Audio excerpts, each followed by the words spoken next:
I like to think of making sales on LinkedIn the same way as I would approach sales on a conference. So imagine your company decided to attend a conference with the goal of making sales. Yeah, to do things properly, you prepare in advance. So you create designs of your stand, you book a stand, you rent a stand, you hire people to build it, you hire designers to make it look beautiful. Yeah, you do all that well in advance before arriving to that city where the conference takes place. You fly your team there, you pay everyone's tickets, and everyone is like trying to schedule calls in advance, or sorry, meetings in advance to meet people, to invite them to attend our stand. You do that.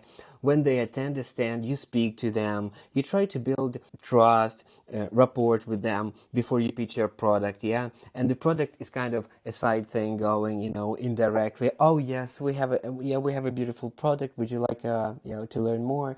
And it works. It works very well because you get this human interaction at a place where everyone accepts that we're planning to be pitching each other, kind of. Yeah. Yet you still pick communicating with people who don't pitch you at first glance. Yeah, people who they just speak to you and you like them as people, and after that you ask them, hey, so what are you actually here for, and that's the goal we're trying to get with our agency and with the way we make our clients interact there on that platform, is to build human rapport first, then talk about business, basically. Yeah, and that's why I say LinkedIn is a lot like an offline conference, except for one fact: you don't have to pay for a stand. I keep repeating that because I once organized a stand at a conference at a company where I used to work, and I remember that was pretty expensive and there was a lot of work. Here, all you have to do is just like produce content, speak to people like they are people in direct messages. Yes, doesn't mean you can't use scripted texts. You can. Well, I'm always saying the same thing to everyone who connected to me. I say, welcome to my network. That's all I say. This is a copy-paste text. But it's totally fine, isn't it? Of course, later you have to continue to have a normal conversation with them. Yes, you should. You definitely should. This video is me explaining how LinkedIn works, okay? So I don't have a different slide, so that's I have this on, but it kind of shows what you have to be doing there to get these results. And I'm just trying to explain that what you do on LinkedIn is the way you communicate on a conference.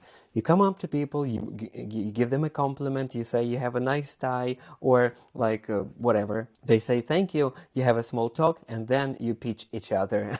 Or maybe you don't, maybe you just like talking so much you go like, okay, I don't care about work, I don't need to do any sales, I'm a software developer, I'm here just for fun. And like these are the people who make most sales, who come and they are just like outgoing, fun, interesting, they make most connections, and then nobody even needs to hear about your work. Because you know why?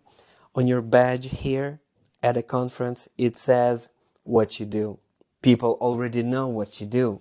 You don't need to pitch them. They know enough.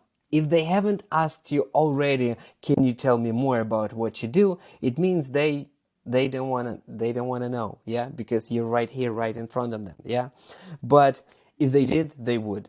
Your goal here is not to make a sale, is to make a friend who may need your service later. So when they are ready to buy, they will come to you because they like you as a person, not to someone else. This is what LinkedIn should be like.